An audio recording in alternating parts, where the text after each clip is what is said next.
So, as we celebrated Ascension Thursday right here on Sunday in the Novus Ordo, let us focus amongst ourselves, as we've done over the last 70 days or so of the lockdown of Catholic churches, on the words of the gospel from today's Ascension Sunday. Go therefore and make disciples of all nations, baptizing them in the name of the Father and of the Son and of the Holy Spirit, teaching them to observe all that I have commanded you. You recognize that. It's Gospel Matthew chapter 28, the very last verses, the Great Commission. It's in black and white. Jesus' command, not just a suggestion, but a command to each apostle to baptize all peoples at all times, in all places, and teach them to observe all that he has commanded. Well, in light of this command, we can only rejoice and give a shout out to the Minnesota bishops who got it right this past week. Sick and tired, like the rest of us are sick and tired, of some tyrants running roughshod over our Constitution, they went after that loser governors of theirs as follows. And I have to tell you, as a lawyer who loves his country, this is Memorial Day. We played the Battle Hymn of the Republic for our recessional hymn, and I just got choked up. I love my country. I love the fact that we are blessed by God. Now, a person who wants nothing less than making it great again. And as a person who knows that its great Constitution is exactly what keeps us free and keeps us prosperous, gives us freedom of religion, and offers each of us an opportunity for a better life, if only we would work for it.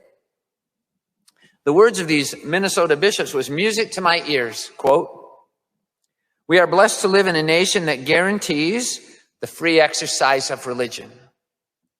This right can only be abridged for a compelling government interest, and only in a way that is narrowly tailored to be the least restrictive means of achieving the desired end. We think that the executive order issued last Wednesday fails this test. An order that sweeps so broadly that it prohibits, for example, a gathering of 11 people in a cathedral with a seating capacity of several thousand defies reason." Well, dear family, unless you're a lawyer, you wouldn't recognize it, but I counted 7 definitive legal buzzwords in there that explain why no state may infringe on our fulfilling our Catholic duty to follow Jesus's Great Commission. Which is exactly what the Covington Catholic schoolboys were doing. Those boys who just sacrificed to go on pilgrimage for right to life. It is our duty, it is our right and our duty to stand up for life. Get that wrong, nothing else matters. Put all the other things together, they don't measure up to killing 1 million babies a year. Whilst we might expect some animosity from the advocates of baby killing, what nobody could have expected was the vile and vicious actions of the adults that attacked those boys.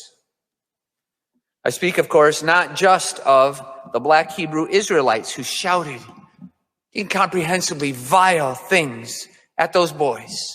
Adults shouting vile things at schoolboys. And not just the Indian agent provocateur, had a history of provocation, of inciting things, who assaulted the one boy, got in his face, banging that drum in his face.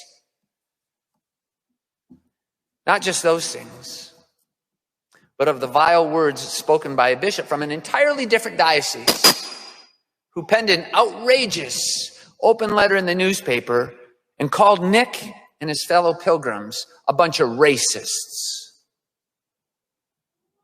Well, I met Nick Sandman's parents last summer. Just a moment of providence, of complete providence. And I had a moment of one-on-one with them.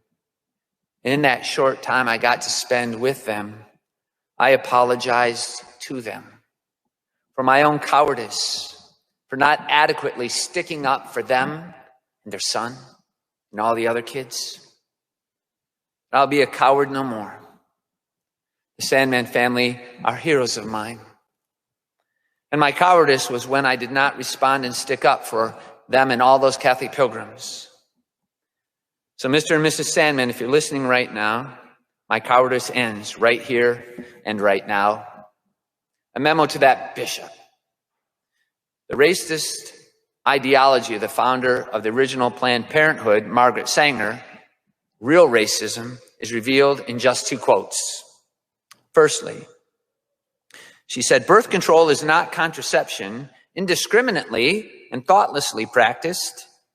It means the release and cultivation of the better racial elements in our society and the gradual suppression, elimination, and eventual extirpation of defective stocks, those human weeds which threaten the blooming of the finest flowers of American civilization. Listen, she and Hitler were buds. That's like Hitler would say. That's racism. And secondly, when commenting on, I can't even believe she said this, the Negro Project, Sanger said, the black minister's work is also important and he should be trained, perhaps by the Federation, as to our ideals and the goal that we hope to reach. We do not want word to go out that we want to exterminate the Negro population, and the minister is the man who can straighten out that idea if it ever occurs to any of their more rebellious members. Her work has been so successful. In 2014, African Americans comprised just 13.3% of the population, but black women had 36% of all abortions. So Nick Sandman and his classmates made a pilgrimage to save 36% of the abortions in this country. And you, Bishop, owe every single one of them an apology.